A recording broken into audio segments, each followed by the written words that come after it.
మద్యపానం వల్ల ఉసుక వల్ల జగన్మోహన్ రెడ్డి ఓడిపోయాడు నా దృష్టిలో. నెక్స్ట్ జగన్మోహన్ రెడ్డి గారికి వచ్చే అవకాశాలు ఏమైనా ఉన్నాయంట? ఉంది, వచ్చే అవకాశం ఉంది. ఈ పథకాలు ఇప్పటి వరకు ఏం చేయట్లేదు. అమ్మఒడి చేయట్లేదు, 18 సంవత్సరాలు దాటినా చేయట్లేదు, రైతు భరోసా చేయట్లేదు.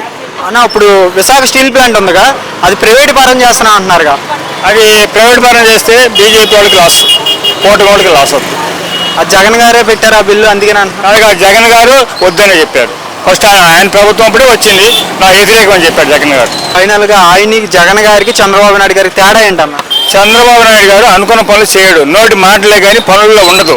అన్ని శాతం ఇలా జగన్మోహన్ రెడ్డి ఖజానా మొత్తం అయిపోయిందని చెబుతాడు. ఖజానా అయిపోయింది జగన్మోహన్ రెడ్డి, చేసేసి అయిపోయాడు. చేసిన సంగతి తెలీదా? 40 సంవత్సరాల ఎక్స్పీరియన్స్ ఉంది. జగన్మోహన్ రెడ్డి ఎంత డబ్బు ఉంచాడో లేదని తెలుసు కదా. గెలవడం కోసం చూస్తున్నాడు, వాగ్దానాలు చేశాడు, వాగ్దానాలు నెరవేర్చట్లేదు.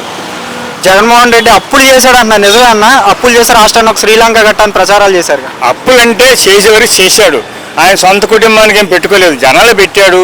కొంత తినొచ్చు, తినకుండా ఎవరో చేసినా నాయకులు. చంద్రబాబు నాయుడు 2 ఎకరాలు 1,000 కోట్లు 100 కోట్లలోకి వచ్చాడు. ఎట్టొచ్చాడు 2 ఎకరాలు చంద్రబాబు నాయుడు?